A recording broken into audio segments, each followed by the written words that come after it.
తప్పు చేసి దబాయిస్తే అది నిజమవుతుందని చంద్రబాబు నాయుడు అనుకుంటే అది ఆయన భ్రమే. జనాన్ని మాయ చేసినట్టు శ్రీవారిని మోసం చేయాలంటే కుదరదన్న విషయం చంద్రబాబు నాయుడు తెలుసుకోవాలి. నిన్న జగన్ గారు తన తిరుమల పర్యటన మీద స్పష్టంగా ప్రెస్ మీట్ పెట్టడం జరిగింది. అయినా దాన్ని ఒప్పుకోకుండా చంద్రబాబు నాయుడు తప్పుల మీద తప్పులు చేస్తూ మళ్లీ మాట్లాడతాడు.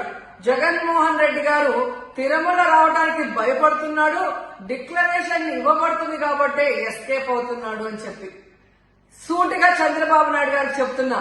చంద్రబాబు నాయుడు జగన్ గారి దమ్ము ధైర్యం గురించి రాష్ట్ర ప్రజలందరికీ బాగా తెలుసు.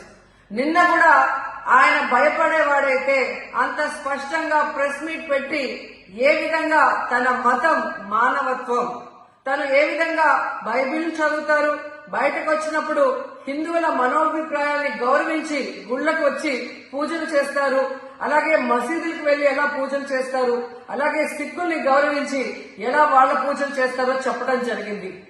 ఈ రోజు మీకు క్లియర్ గా తెలుసుకోవాల్సిన విషయం, మీకు దేవుడు అంటే భయం భక్తి లేదు కాబట్టి ఏంటనేది మీకు అర్థం కాదు. కానీ ఒక భక్తుడికి దేవుడి దగ్గరికి వెళ్ళాలి అన్నప్పుడు ప్రశాంతమైన వాతావరణంలో వెళ్ళాలనుకుంటాడు, ప్రశాంతంగా భగవంతుడిని పూజించాలని అనుకుంటాడు. కానీ ఈ రోజు మీరు జగన్మోహన్ రెడ్డి గారు తిరుమలకు వస్తారని